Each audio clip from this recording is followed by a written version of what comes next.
The format of the men's group discussion, of course, started and ended with prayer. The video segments started and ended with voices of authority within the Catholic Church. Both authoritative voices address God's love for us. Bishop Barron pointed out that the Bible is more about God seeking us rather than us seeking God, while Scott Hahn contrasted God's love to be a desire to enter into a relationship with us rather than the evil one's desire to dominate and to subdue us. The middle segments amplified these themes. The clips included artistic renderings of these themes in popular culture.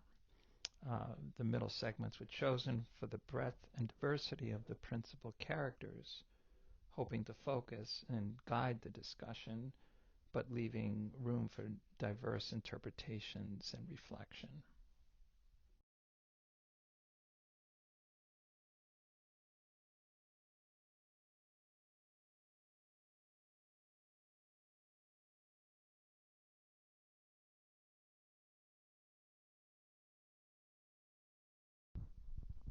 Three main themes emerged during our conversation. The first is the order of our relationships. We have relationships with God and relationships with the people that God has given us. We talked about how we respond in all situations, particularly if we're challenged by another person. Do we respond based on our spiritual relationship with God or with a temporal relationship with the person that's involved? If it's the latter, it may not go very well. Our anger and frustration can easily get the best of us, and we most likely will end up succumbing to interactions that may lead to pettiness. But if we respond based on our relationship with God, we will most likely give a much more loving response to the person. The next main theme was how fathers relate to the experience of stones being thrown. As fathers, we guide and we correct. When this guidance is not accepted as an act of love, we very well may get hit by a stone. And the imagery of the hound being hit by a stone and standing his ground, continuing to gaze with loving eyes, is an important image for us to keep in our minds and in our hearts. And the third theme was that all the clips carried the message that God dearly loves us and that gifting us with the freedom to either choose or reject him was his greatest gift to us. If we see God's love and understand that he adores us, we will most likely be compelled to respond in kind. But first we have to see him. The divine mercy is relentless. Very important thing, though. The divine mercy is after us. I know I've said it a million times in different forums, but the Bible is not the story of our quest for God. Our quest for God is just not that interesting. It's true, it's valid, but it's not that interesting. What's really interesting is God's quest for us. God's after us. God's mercy is coming after us. Now, how do you see it in the story? Well, Jesus going into Samaria, right? So he begins in Judea in the south. He's going up to Galilee in the north. Most pious Jews would have gone around Samaria because it was unclean. It was the land of the half-breeds, right? So pious Jews went around it. Jesus goes into it. That's the first thing. He's after the marginalized, the half-breeds, the forgotten, all that. He's after us. He's going over the boundaries that we set.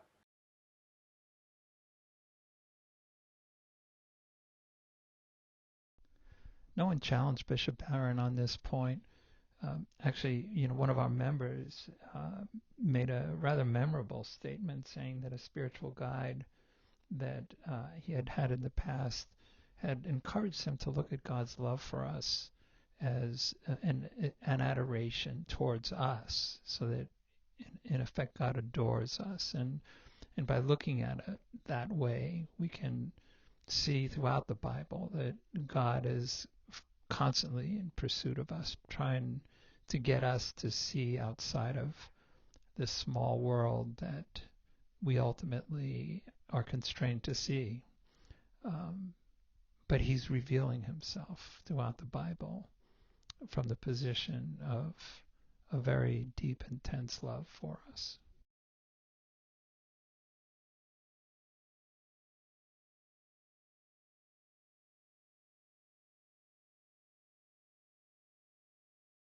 What was that? Over there. There. I paused only for an instant. He looked deep into my eyes, and I into his, and I knew what he wanted. Me. No, I shouted, and fled even faster. The nearer I got to the voice, the harder it became to resist. In words that were no longer soft or sweet, I was no longer called, but commanded. Come inside. Find what you need in me. The doors opened, and I entered. Behind me, the doors closed. But what was this? There were no strong arms to provide anything. It had all been a facade, all just a devious mask. I had run to empty promises of happiness. Through its captivating smile, the manipulating voice had spoken only lies. Inside I was alone, disillusioned and filled with anguish. The voice was just a machine. And once the machine was finished with someone, all that was left were the ruins of what you had been. Confused and overwhelmed, I fell to my knees. All I had tried had been a waste of time, of energy, of hope. Nothing I had fled to had ever provided the comfort I had sought. My strength was gone. All that remained were broken pieces and shattered dreams. Now that I could see the machine for what it was, the voice no longer tempted me. It had no love to give. Its assurances were deceit. Slowly, gradually, a resolve began to grow within me. Slowly, gradually, I began to build a shelter. No longer would I look to the pleasures of the train, nor would I listen to the promises of the voice. I would work to help others, those who were broken and left in torment in this devastated place.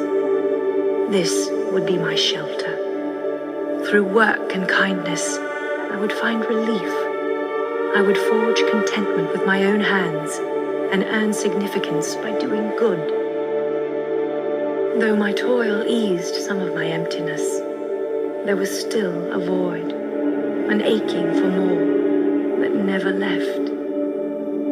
Then, one night sleeping in my shelter, I awoke to a sound I'd heard long ago. The sound of footsteps bounding across the dry earth. Footsteps coming for me. With nowhere to run, I stepped out, resolved to face him. And he was there. "Leave me be!" I screamed, and desperate to make him go away, I picked up a heavy stone and hurled it. As the stone pierced his flesh, I heard a gasp from heaven.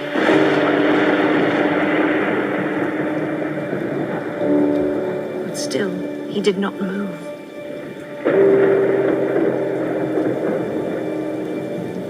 In his eyes, I saw only forgiveness and acceptance, as if he had stood there before.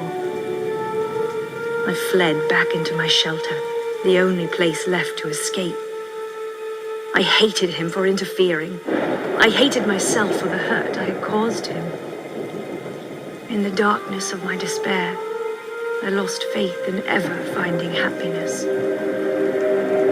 I must stop thinking about him, how he had never stopped seeking me, how he was outside waiting for me. I would not yield to the great pursuer. I must stop thinking about the truth I now knew. He had always watched over me. He was still watching now. I turned at last to the final escape, the final flight to complete oblivion. No more dawns, no more struggles, no more thinking. I would sleep, sleep, sleep, and wake no more.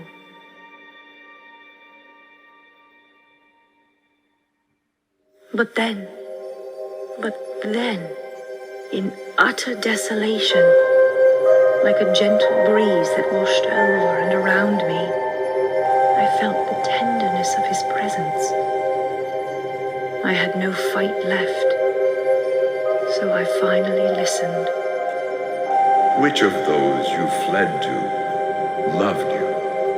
I heard him say, and my heart answered, none but you, only you. And then he said to me, You will have no rest until you rest in me. Come, take my hand and rise. in the darkness of my gloom, I saw his outstretched hand, and I heard these words, Though you would not see it, I am the one you have been seeking all your life. In that moment, after all the endless miles and all the fruitless searching, I finally quit my running and reached out to the one who had sought me for so long. The lost one was finally found. He required nothing beyond acceptance. The peace I had longed for but never known flooded my heart.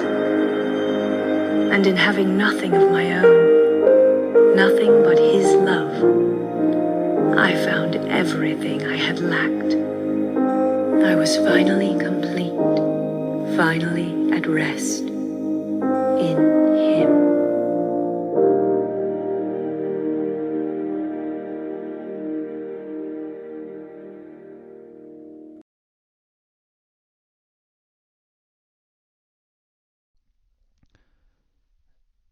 This part of our discussion focused on the response immediately after realizing that the voice was deceiving her.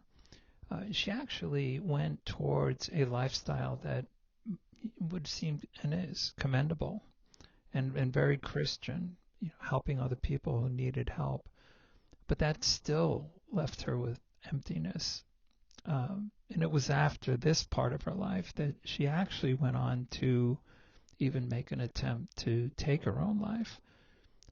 The only way out that she found, and this was after hitting rock bottom, was for her to accept the love that God has for her and was there all along. Those were the footsteps she was hearing and rejecting throughout her life.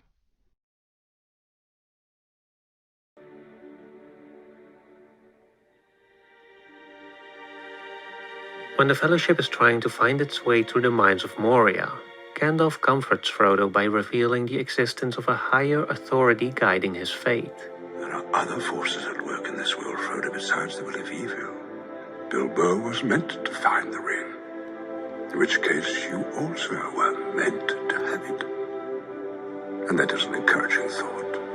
It is the first real reference to a godlike presence in The Lord of the Rings, a notion that is not to be overlooked as it implies that the characters act within the context of an unseen force working towards its own purpose.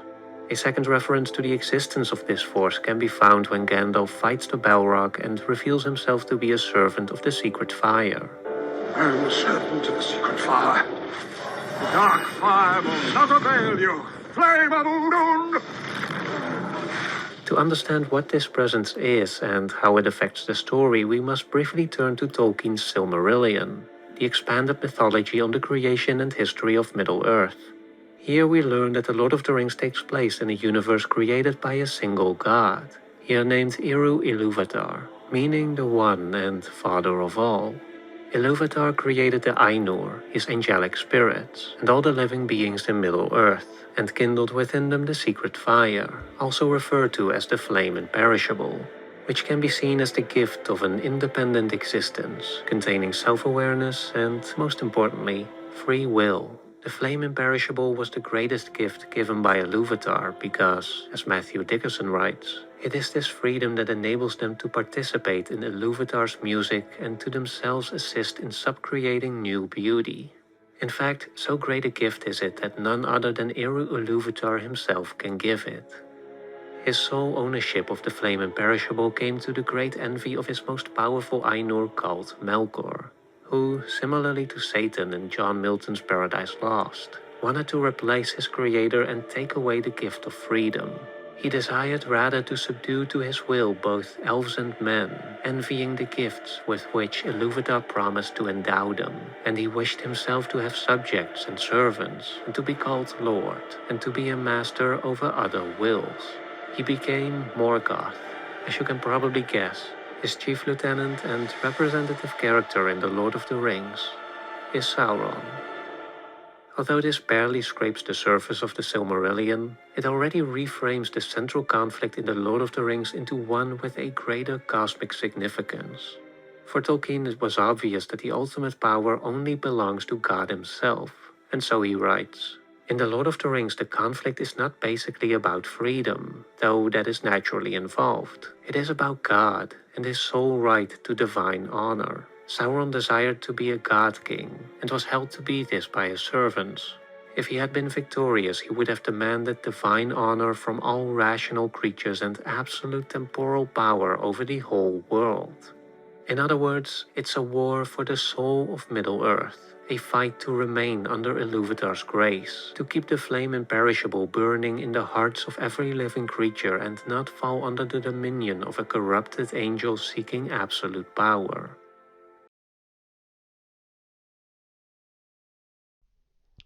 In The Lord of the Rings, Tolkien illustrated the battle between God's desire to love us and the evil one's desire to dominate and to subdue us. The story was about the struggle to possess the ring symbolizing power and control. We see the characters battling with each other and struggling within themselves to either accept or to reject the allure of this kind of power. This isn't just another martyrdom. This is the manifestation of the eternal mystery of divine supremacy. That what is supreme in God is not reducible to the fact that he's the creator and can dominate the entire creation and every creature, even the big beasts and all of that. No, the supremacy of God is the supremacy that is eternal. It doesn't depend upon creatures to dominate. No, the supremacy of God is precisely the glory of the love of the Father, the Son, and the Holy Spirit that is at the very core of Jesus' being as the Son of God, who becomes the Son of Man, so that through suffering, death, and resurrection, he is going to not only manifest the inner logic of the love that is the Trinity, he is going to convey that to us precisely by allowing us to receive him in his resurrected body in the Eucharist, as I treat in my book, Hope to Die, because the real presence of Christ's body, blood, soul, and divinity is precisely the body that was crucified, died and buried, and then is now resurrected. It is the resurrected, glorified, ascended, enthroned humanity of Christ that we receive in the body, blood, soul, and divinity of Christ.